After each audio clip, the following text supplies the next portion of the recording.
Jewel of Lakeland. This friendly little town lies between its twin lakes of Derwentwater and Bassenthwaite in a vast amphitheatre ringed by mountains almost as old as time itself.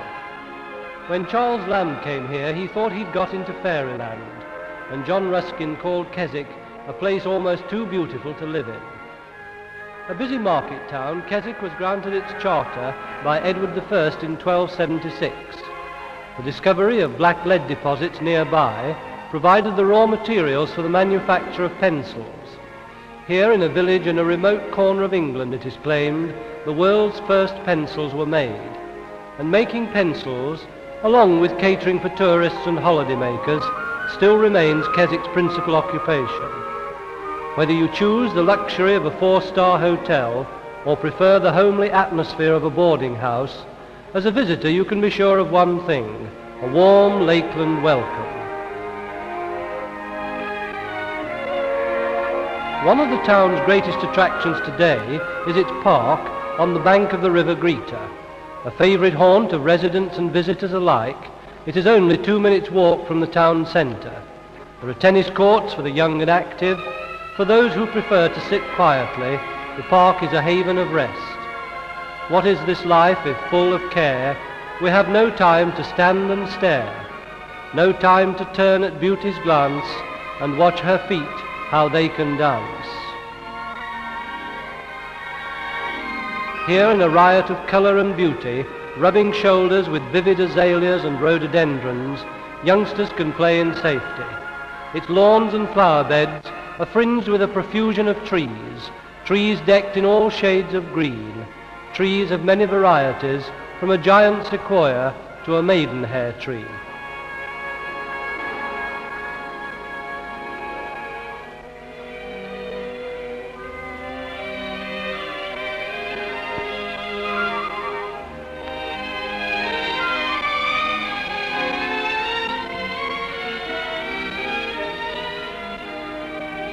More sedate sportsmen prefer bowls. It's difficult to imagine a finer setting for expert discussion on the game than the sheltered greens of Fitz Park. For players and spectators alike, it is a quiet oasis in a landscape which has brought tributes from many artists and writers. In the quaint language of 200 years ago, Arthur Young's enthusiasm is obvious. Keswick, upon the whole, contains a variety that cannot fail of astonishing the spectator. It is the contemplation of such amazing scenes that fills the soul with admiration and almost overpowers the faculties. Keswick's own lake, Derwentwater, is only a few minutes' walk from the town centre.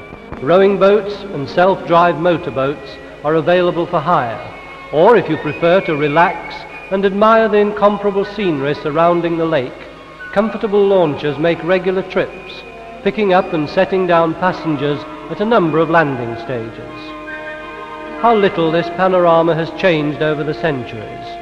In 1766, the Reverend John Brown wrote, "I would point out the perpetual change of prospects, the woods, rocks, cliffs and mountains by turns vanishing or rising into view."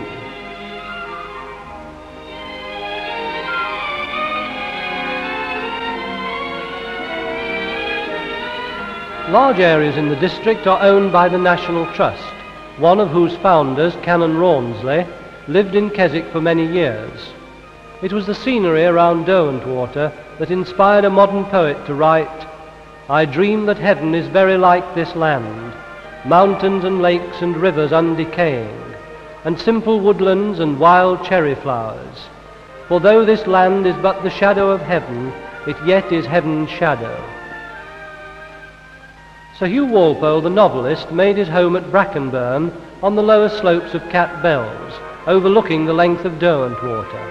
His own tributes to his adopted countryside were many, from full-length novels to such intimate admissions as, "We love this place because it is a land of perpetual change.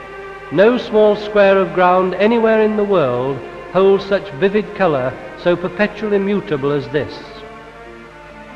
The lake is 3 miles long and a mile wide, compact enough to be seen in its entirety, big enough to furnish a picture of impressive grandeur. Its surface is dotted with thickly wooded islands. On one of these, tradition says, St. Herbert lived in the 7th century. Another was the home of the ill-fated Earl of Derwentwater, who lost his head in the 1715 rebellion.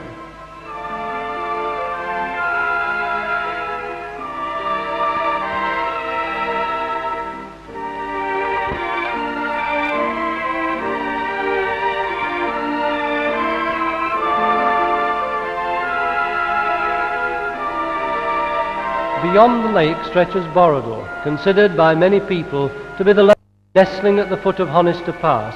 Borrowdale is rich in colour and contrast. Soaring slopes and homely cottages, rough forbidding crags and tumbling becks, the crystal waters of the River Derwent and its slim, graceful birches.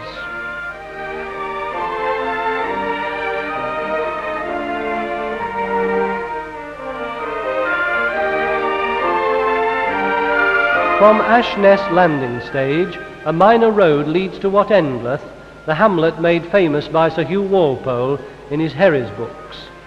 A leisurely walk or drive to Wat Endleth is one of the most popular excursions in the district. A well-known local character opens the gate, watched by his tame chaffinches. Bird life here is abundant. Indeed, the whole district is a paradise for nature lovers. It is in such areas of unspoilt and wild beauty as this that the creatures of lake and stream, mountain and moorland can still be found.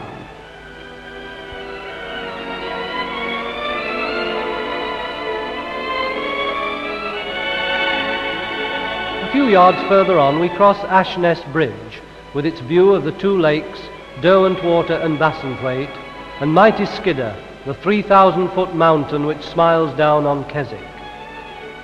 Past sparkling streams, so typical of Lakeland, bubbling and tumbling to the lake below.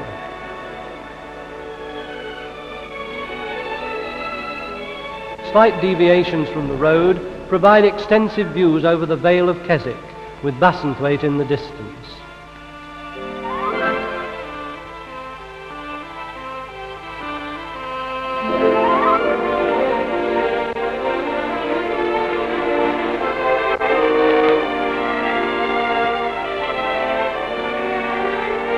And so to Wat Endleth itself, the fictional home of Judith Paris. Life here moves slowly with the ebb and flow of the seasons, a hidden valley where the splendour of rock and fell and tarn is enhanced by the peace and charm of remoteness. When Gilpin visited this valley of Wat Endleth in 1772, he was impressed by this majestic and compact scene, as he called it. The very strokes of nature's pencil, he said, might be traced through the whole scene. The modern visitor can study the strokes of nature's pencil with greater ease and in much more comfort than the 18th century traveller, strolling by the lake, watching the crowds go by, or merely spending lazy days pottering round Keswick itself.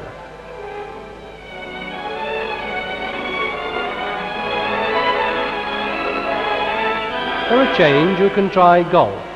A miniature golf course, flanked by bright flowers, is conveniently situated between the town centre and the lake. Not many visitors, young or old, leave Keswick without trying their skill with club and ball. Playing golf can be so exhausting on a hot day. How difficult it is to realize that in the dawn of civilization, this smooth carpet was deep under water, and then an impenetrable thicket of shrub and forest. Prehistoric man and later the Vikings lived here, subduing the wild chaos of nature and establishing a small civilized outpost among the mountains, relying for its prosperity on wool, mineral deposits and pencils. Where once German miners and black lead smugglers used to roam, modern holidaymakers enjoy themselves.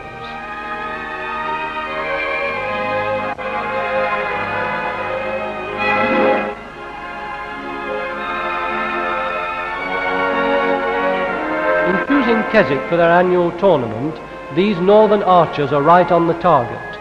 Healthy sports of all kinds, enjoyed in clean, fresh air, unsullied by smog, strenuous physical pursuits or gentle exercise, all are available. And if you don't want to take part, you can always watch. Archery here is not new. Keswick men, dressed perhaps in Kendal green, fought with their bows and arrows at Flodden Field, led by Sir John Ratcliffe, whose brass memorial graces the local parish church a few minutes' walk from this field, where modern bowmen and their sons and daughters carry on a tradition that contributed so much to England's early glory. English rock climbing was born at Wastel Head, a few miles from Keswick. Every year more and more enthusiasts take to the rocks. Sound technique and proper equipment are essential in this exciting pastime. Beginners will find plenty of practice rocks near Keswick, and some of Britain's greatest mountaineers can testify to the severity of the more difficult crags. Rock climbing is a sport that demands skill and determination.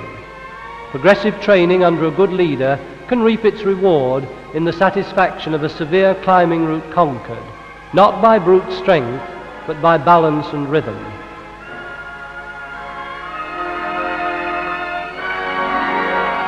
But you need not hang on to a vertical rock face to enjoy the delights of Keswick-on district.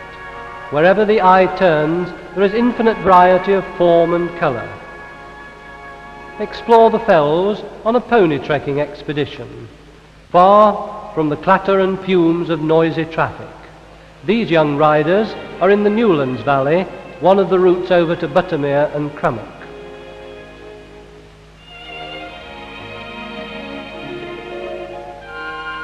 If the call of the saddle is not for you, glide gracefully in a silent sailing dinghy and sample a satisfying sport that combines plenty of thrills with leisurely hours of relaxation.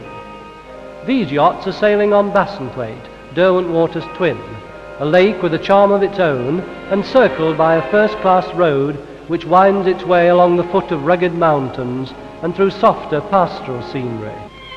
Meyer House, the home of the Spedding family, is on the shore of Bassenthwaite. Here came Tennyson, Edward Fitzgerald, Thomas Carlyle and others. Is it fanciful to think that as Tennyson gazed over Bassenthwaite from the windows of Meyer House, he saw in imagination Sir Bedivere returning from the shining levels of the lake to the dying King Arthur? I heard the ripple washing in the reeds and the wild water lapping on the crag. Sails etched against a backcloth of mountains make an attractive picture. Was towed into the middle of the lake. A plug was pulled out and the horses swam for the shore.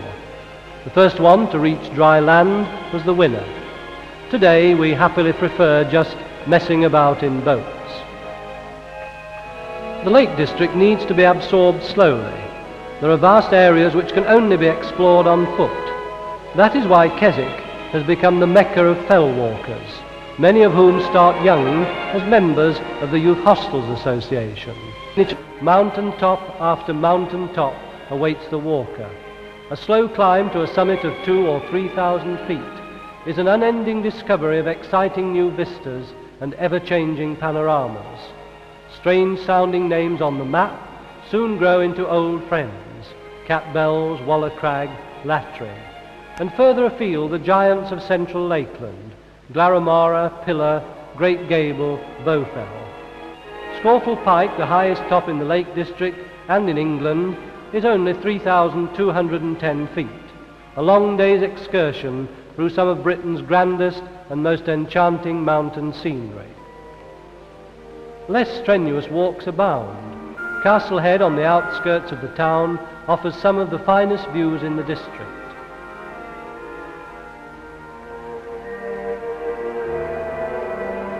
Keswick's own swimming pool is a sheltered bay on Derwentwater opposite the boat landings. The simple swimming gala held by the local club follows a long tradition. Years ago, many of the lakes had their regattas, and Derwentwater's was one of the most spectacular of all. An account in a local newspaper of the 1780s tells of a vast concourse of ladies and gentlemen assembling at 8 o'clock in the morning. The lake was busy with boats, races were held. One of the islands was the scene of a mock attack, with the boom of guns and the shouts of the spectators echoing round the hills and heard 30 miles away. The annual show is not only an occasion for local people to show off their best cows, or handicrafts, or horses. It's also a social gathering when old friends meet and bring one another up to date with news. This show is held in early September each year, and visitors whose stay in Keswick coincides with this event can be sure of an enjoyable day. Autumn is one of the most colourful seasons in Lakeland. Vivid reds and rich browns on the fell sides burst into flaming brilliance under the warm touch of autumn sunshine. The amicable rivalry of show day is not without excitement. Exhibitors, competitors, and spectators alike enjoy to the full parading prize cattle, taking a horse over the jumps, or merely sitting back holiday fashion in September sun. Similar red letter day in Keswick's year is the August Bank Holiday Sports, with its hound trail and a grand programme of foot and cycle races. On this one day in the year, Lower Fitz Park is transformed from the sedate home of the local cricket club to a bustling arena where a full day's sport draws huge crowds. There will certainly be thrills and perhaps spills. Unique to Lakeland is the Cumberland and Westmoreland style of wrestling, with competitors in traditional costume patiently jostling into a position where a sudden twist jerks one of the pair onto the grass, and victory for his opponent. Although the flat races are well contested, the peak event of the afternoon is the guides race. Keswick has two, one for boys and one for men, to the top of Lattrig. The record time for this grueling race to a 1,200-foot summit and back is just over 17 minutes. The sports day attracts entries from all over the north and from Scotland. While stalwarts battle for first place, others prefer a less strenuous way of spending a summer's afternoon. The memorial stone to John Ruskin on Friar's Crag recalls his love of a viewpoint he described as one of the three finest scenes in Europe. Other stones, centuries old, recall the religious practices of our ancestors at Castlerigg Stone Circle, those aged stones on a gentle rise in the midst of the mountains, as Keats called them. This is a scene to stir the heart of any poet. In modern times, Keswick has become known all over the world as the home of a religious convention. From small beginnings in 1875, it has grown to a cosmopolitan evangelical gathering of several thousand people. The meetings are held in two huge tents, capable of accommodating the vast crowds of many nationalities. The convention has no denominational barriers and still retains its original aim of promoting practical holiness. The name of Keswick for the many worshippers who have attended this convention over the past 80 years has a very special significance, a significance which is made even more memorable by the matchless setting of the town itself.